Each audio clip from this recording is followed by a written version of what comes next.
Christian Messier. Je présente à Expression l'exposition La Vallée de l'étrange, un nom qui a été choisi par rapport à une théorie qui est un dérivé de l'inquiétante étrangeté qui s'appelle Uncanny Valley, un sentiment d'étrangeté par rapport aux robots.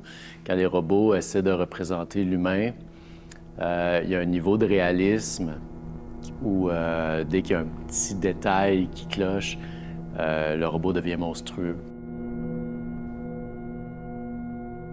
Le travail du corpus récent, j'ai fait avec l'intelligence artificielle et il y a un peu le même phénomène qui se passe. Donc, j'ai essayé de jouer avec ça. Et quand j'ai commencé à travailler avec l'intelligence artificielle, il y a quelque chose, un potentiel que je n'arrivais pas à toucher avant qui menait à l'inquiétante étrangeté. Mon travail a toujours été étrange, mais là, ce petit quelque chose-là, j'y touchais. Donc, finalement, ça m'a ramené à mes tout débuts. Dans l'exposition, il y a des collages. L'inquiétante étrangeté fonctionne dans les collages. Ensuite, quand j'ai plus travaillé en peinture, ça se perdait un petit peu, possiblement parce que, à cause du travail manuel, de la peinture, c'est un peu trop humain pour l'inquiétante étrangeté. Cette exposition-là, le corpus récent ramène à mes débuts. C'est à la fois un corpus récent, à la fois une rétrospective, une petite rétrospective parce qu'il manque beaucoup de matériel, mais c'est ça, on remonte vraiment là, au tout début, au collage. Je faisais des collages avec un de mes amis, François Simard, puis tout mon langage s'est développé à partir de ça, tout mon langage en peinture. Je dirais qu'il y a deux choses vraiment importantes dans ma démarche.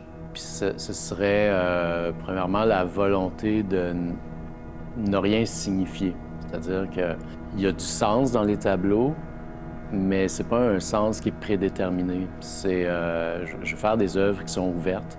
Pour moi, une œuvre, c'est pas le tableau. Une œuvre, c'est la relation entre le tableau et la personne qui regarde l'œuvre. Et ce que je trouve intéressant, c'est que l'image, elle est fixe, ça bouge pas, mais la personne qui regarde l'œuvre, elle, toutes les personnes sont différentes, tout le monde a son bagage, puis tout le monde réfléchit de manière différente devant les œuvres, puis je voulais pas...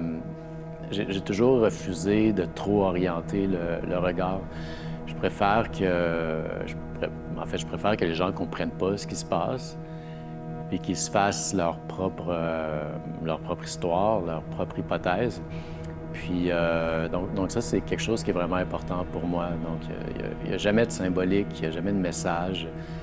Pour moi, l'art, c'est pas de la communication, c'est un stimulant à penser.